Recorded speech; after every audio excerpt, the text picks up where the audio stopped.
Welcome to Weld.com. We're at Fabtech in Atlanta, Georgia, and I stepped over to the Piher booth. I have Mr. Don Brantly with Action Legacy. Good enough. I met you a couple summers ago when you were a wealth of knowledge, and this is before you had this display laid out, and I'm curious to know what's going on here. All right. So this company is from Spain. These are forged castings. So they are the strongest, best castings in the world. Spain is famous for that. The company is called Piher. That's how you pronounce that. P-I-H-E-R, okay. Drop the H, fishing pier. That's the way you say it. They make all of these styles of clamps. What we're going to do today is we're going to discuss how this clamp works, how this clamp works, how this works, maybe some deficiencies in this design, and how we've answered those deficiencies with a much better designed clamp. By the way, this is not new. It's been about 50 years this has been in existence, but not in the U.S. This style's been around 50 years. 60 years ago, they created their first tool, and it had this design. Wow. So, we are late to the game, but we're the first in the U.S., so you'll see this. Okay. All right. So this clamp right here has a large thread, and that has a specific purpose. That's a square cut. That's the old. Is that the old Acme type thread? That's an Acme type thread, and okay. It has the purpose of giving you speed of adjustment since the frame doesn't adjust. It's very strong. The problem is it's never the right size. All right. Unless you get up into some gigantic weight, and what I found was when you get up into the big long clamp, then the screw gets sideways. That's exactly right. One of the deficiencies is that screw tends to be the weak point. It walks. Now we've got that big thread there for another reason. Weld spatter can be removed from there so you don't damage that I've spindle. done that too, unfortunately. Yes, you have. So a better design was a sliding bar clamp. All right. Notice the thread design is the same. Okay. So we have an Acme thread here. Now we don't need that Acme thread for speed of adjustment, do we? Because it's going to go like this. Right. So we have that there for the reason of weld spatter. So if you get it in there, you could clean it out, at least save that thread and the tool. Some of the deficiencies in this style of clamp, that's a friction bar connection, but that's what it does. When you remove it from the job, it falls down, you have to readjust it every time. When you try to put this on a piece of pipe, oh yeah, it walks right out of there. Walks right out of there, or it'll spin it. Even if I get it right dead center, it'll spin it. Even if I'm holding on to it? Even if you're holding on to it. Okay. This style of bar clamp has been around in the U.S. for quite a number of years. That was a vast improvement over a C-clamp. This is a vast improvement over both of these. So a curved jaw set that will get us over obstacles so we can reach around over our table edge or something like that. I'll start at the top and work down. The bar is a high tempered strength bar that has very little memory, so if it does... That's kind of bodacious. That's pretty thick. It's very, very strong and retains its rigidity. It has a spring mechanism right here so that I can remove it from the job, go to the next setup, and I'm not losing the tool. I could take that off, lay it down, and it's within wherever. I just back that off. I don't have to go through the reset and all that stuff. All you have to do is back it off a little bit, it's ready to go to the next. And I can grab it anywhere. You can grab it anywhere. And it's not going to move. You're not going to be concerned about it hitting your thumb. Okay. A positive stop, non-slip brake. That is a hardened steel tooth that bites into this bar so that once it is applied under pressure, there's zero chance of losing strength. You can hammer on the part you're working on, no vibration will affect it.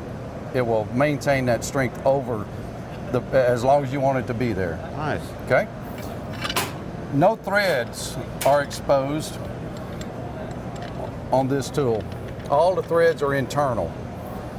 We talked about how that's an Acme thread. One of the deficiencies of an Acme thread is you cannot get torque. They're just one-on-one, That's right. whatever it is through the thread. That's exactly right.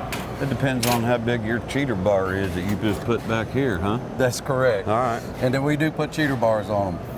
So what's happening inside this mechanism right here is we're going to have a dual thread system, a right hand to a left hand. The left hand thread advances the piston, which is captured with a slot, so that it doesn't rotate. The right hand thread advances the entire assembly. So I have a dual action in force, plus I have a machine thread. So now I have like a gear puller. I've got those PSIs that I'm looking for. Okay. Let me show you the advantage of a piston system. So you saw me try to do a round object in this machine here. Right. So we have a crosshatch here that helps us to find that center. It's not really there to hold that part. It's just to help it be on the center. So I was able to tighten down on that. They didn't walk around. No, it didn't walk around. And it won't walk around. Now let me show you one other thing that we can do. So I'll take this. Stop it. Are you kidding me? Now, I have so much force in here, without even bending the handle over at a 90 degree, I can crush that piece of pipe by hand.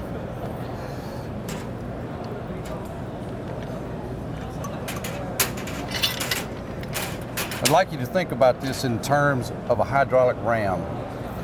This is a 5,000 pound clamp that has a piston system that advances just like a hydraulic ram. Wow. So it's a 2.5 ton hydraulic ram without the dander of hydraulics. Hydraulic. Every rotation you turn that, this thing's It's a like double. taking a nice walk. That's correct. Wow. So let me demonstrate to you the difference that we achieve with all these advantages over this big thread, over this sliding assembly here. Okay. So this machine here has a load cell inside of it, Okay. and it's going to display in kilograms. We'll double that. So we're about Roughly. 120 keys now, Yeah, or and I'm going to 120 back that pounds. off to 100 pounds or 50 kilos.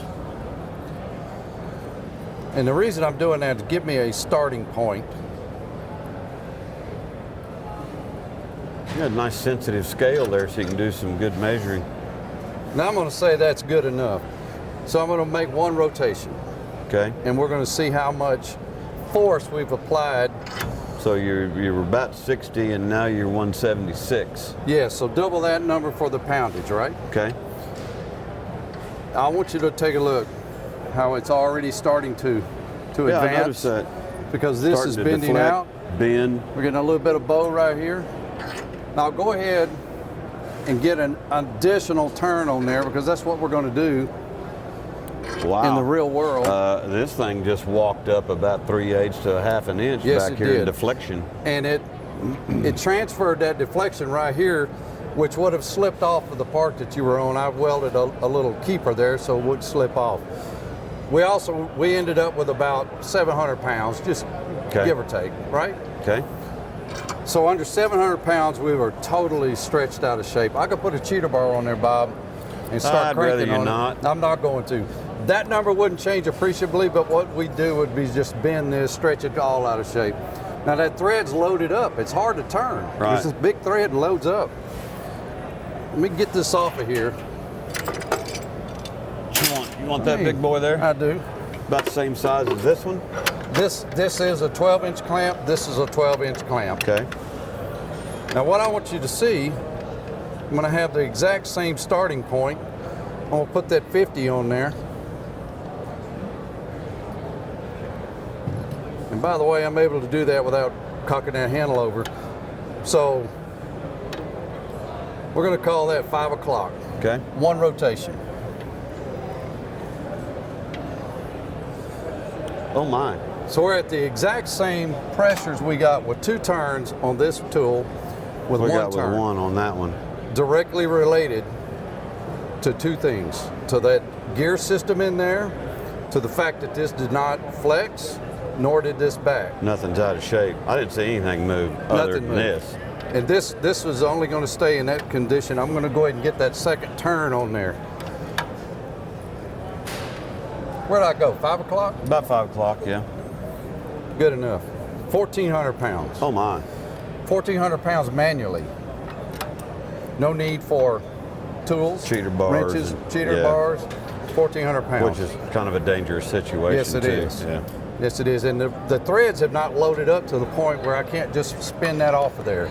It's nice, ready to go. Wow.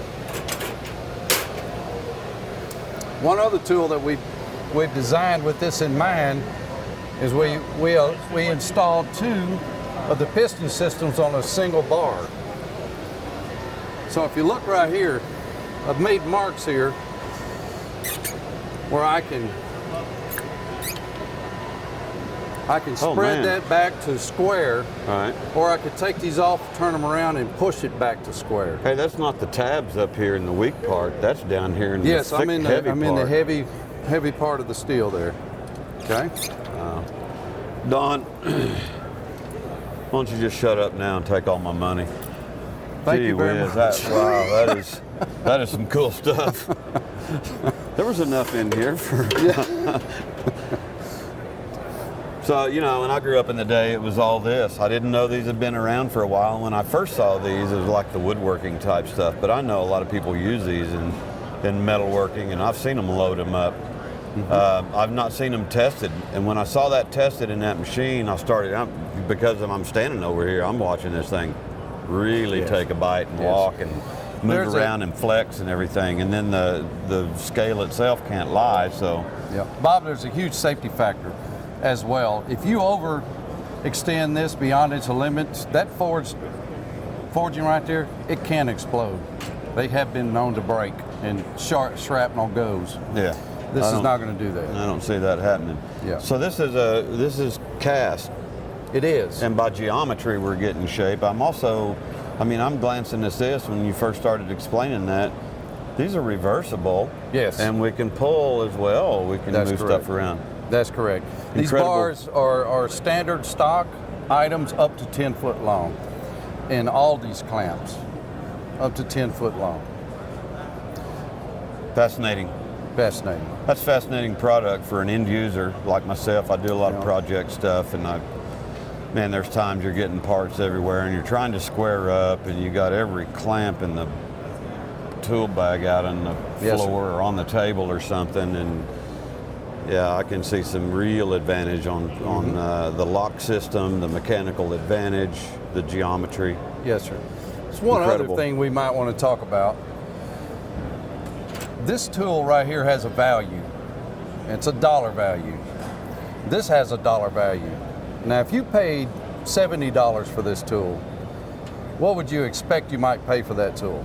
By looking at it, by design, thickness of material, the geometry of the castings and everything, it's Would you expect to pay bigger, more? heavier. Yeah, automatically. You think, I'm going to think, not knowing, I'm going to say that's probably 30%, 40% more. Yeah, well, that'd be great. I'll take that money I again. bet you will. What's the reality They're of it? actually the same price. Are they really? Yes, you're going to get all this advantage here without paying a premium. So it's Well, that's automatic decision it for comes me. it comes in at the tier 2 level of all the clamps out there price wise. It's 20 to 30% cheaper than what is leading the country in bar clamps. So the best clamp out there, this is 30% less than that, and it's twice as strong 30% less than the leading clamp. and twice as strong. The leading clamp works just like this. There's no difference. Same thread, same frame, same friction. To me, tools are an investment. I see this lasting quite a while. You know what? I take care of stuff, but I don't even see, if I'm misusing that, I don't see myself tearing that up either. Well, if you did, you'd get another one. Really? Yes, it's a lifetime warranty. Wow. Every tool is indented with a specific number that allows us to know what's Kinda happening with that tool. track it and all Yes. that. Not a for- heat number, Right. not a lot number, a number for that tool. So we can track every single tool. We've been doing this for 60 years. We feel pretty safe at giving you a lifetime warranty. Incredible. That's value. That's value added, especially for the end user. Yes, sir. You know, a lot of people dummy down and buy cheap stuff. I don't like to see it, and I have some students that sometimes bring in some lesser quality items, especially electronics. You know, I don't like to see it, but you know, it's that mentality, the value of it. I spend extra money because I know I'm going to have it for a long, long time. You bet. Don, I appreciate this time that you spent with us. You know, this is educational for me. It's educational for the viewers. Good. Appreciate your time. Thank you. Thank you, Bob. Don Brantly. Thanks for watching Weld.com. We're live at Georgia Congress Center, World Congress Center, Fabtech 2018. Thanks for watching.